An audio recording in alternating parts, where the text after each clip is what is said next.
Hello, my fellow autistics. We are recording again. So, why did I say we? Well, it's weird. Okay, so this week's topic is autism representation in the media. Okay, I'm about to open a giant can of worms because I'm sure that there are going to be people in this audience going, okay. So, autism rep in the media is not great. It's we have come a long way since, Rain Man and things like that. I've never actually seen it. I've just heard, and from what I've heard, yeah, it does sound very stereotypical. I've never actually seen it, but so we have come a long way since. The one representation I can't stand for autism is Sheldon, just because we're not all jerks. We're not all really. And besides, they never actually confirm that he is on the spectrum. They just hint at it. It's kind of annoying. Okay. I'm sorry, I got no sleep. Okay. So, I'm going to tell you my favorite representations of autism in the media. And then I'm going to explain why, and then I'm going to talk about some bad rep that I've seen. Or that I've heard of. I've never actually, okay, here we go. So, alright, so the best representation that I've seen that I like is The Good Doctor. If you haven't seen that show, it's a great show. You need to watch it. It stars Freddie Highmore as Dr. Sean Murphy, who is a surgical resident at St. Bonaventure Hospital in San Jose, California. I don't like that they focus a lot on his savant syndrome more than they do on his autism. By the way, for those of you who aren't familiar with the term, savant syndrome is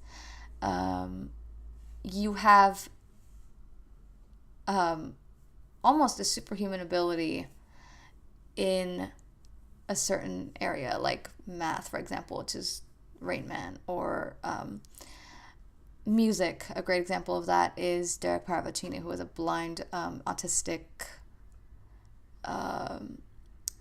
piano player. You should look him up if you haven't. He's great. But like I was saying, they do focus a lot on it, but they do improve the autism rep later in the show. It's honestly, it's not perfect, okay? None of the things that I'm going to talk about today are perfect, but they are great steps in the right direction. So Sean is very, he has a lot of the classic, autism things. He has some odd inflections. He's very, he doesn't really do well with change. They show later in season 2 his struggle with empathy. And that is a problem for me as well, by the way. I'm going to talk about that in a later video. He does struggle with empathy. Not all autistics do. It's not so much a stereotype. It's a stereotype, but it's not so much untrue. Because I know myself, for example, I struggle with it. But we'll talk about that later in another video. So like I was saying, Sean is very, he doesn't do well with change. He has a hard time with, oh my God, I'm so sorry, you guys. With social interaction, and he's got just all of these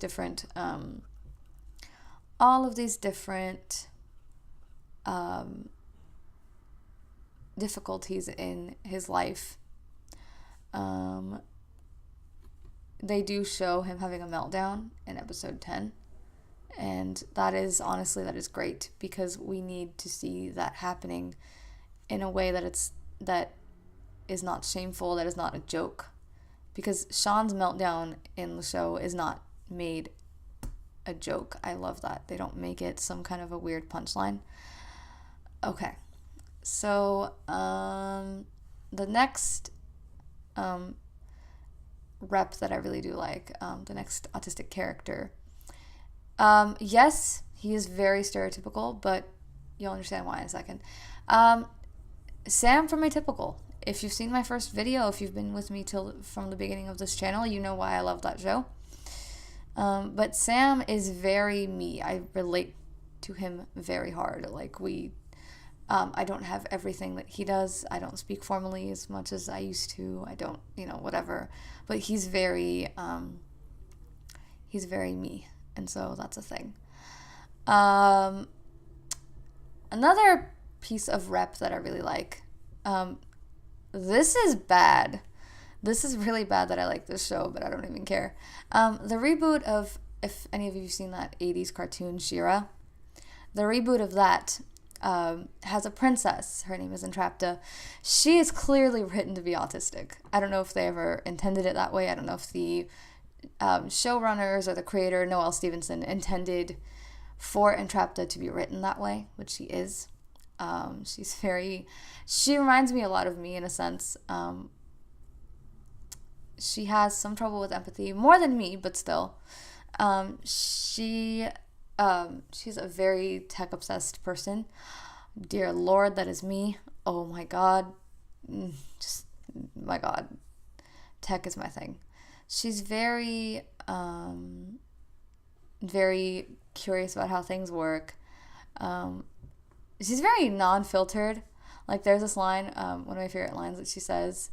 She goes, "Hello, I like your sword. It's first one's tech, right? Can I touch it?" That's me. Trust me. If I know you, or even if I don't really know you, I will ask questions, and I will oh my God. She's very, she loves acquiring knowledge, it seems like, and that's me. So, okay. That's a great piece of rep. I don't like some of the things that she does later in the series that the writers write in for the show, but it is a great show, and she's a complex character. Okay, next piece of rep that I do like. This isn't a book. On the Edge of Gone by Corinne Dalvis. Denise Lichtveld. Oh, she is amazing. That book, by the way, has so much diversity. They've got lesbians, they've got her sister is trans, they've got all of these different things. And Denise is autistic.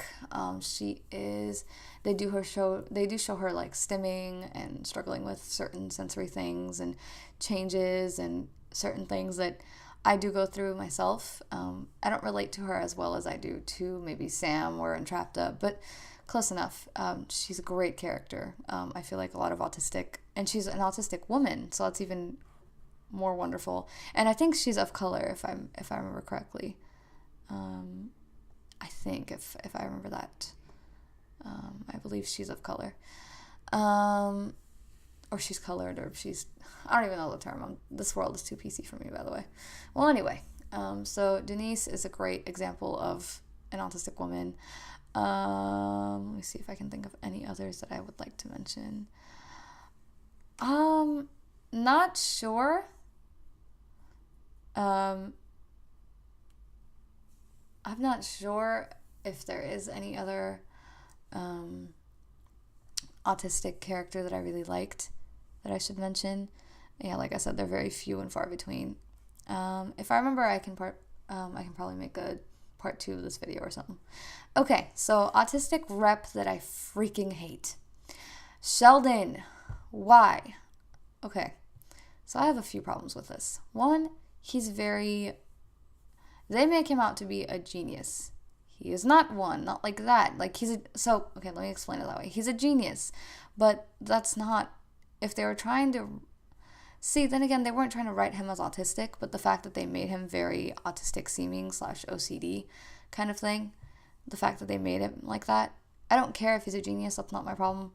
I care that they basically wrote him as autistic, and then they were like, oh, well, he's not diagnosed, he doesn't actually have autism, the creators have denied it, but the problem is so many people on the spectrum relate to him, and the problem is it provides all these negative stereotypes of someone who acts like Sheldon, who also says they're on the spectrum, and then who comes out to be kind of this jerk, because he's very like, I'm better than all of you. It's very like superiority complex kind of thing. So he's very all about himself, kind of a narcissistic person. And that's my problem with Sheldon. He's very, they write him as an autistic seeming character, even if he's not written that way explicitly. And even if the creators have denied it, it comes off that way. So people who are autistic and can relate to him are kind of given this negative stereotype or this negative whatever you may want to call it. And so there's that. Rain Man. I've heard so many awful things that they don't really it's like they mention briefly that he's autistic, but it's more about the savant syndrome or the really than anything, because apparently he's really good at math, and now because of that there's a whole stereotype that exists. So when someone says, oh, you're autistic, I've only gotten this once, but I know people that have gotten it several times. Oh, so you're like Rain Man. My response would be, if I ever got that again, I'm a woman, so you're wrong in that first part, and no, I'm not actually, like, I suck at math. I had a really hard time with math in high school. Okay, so the other piece of rep that I've heard of that I don't like is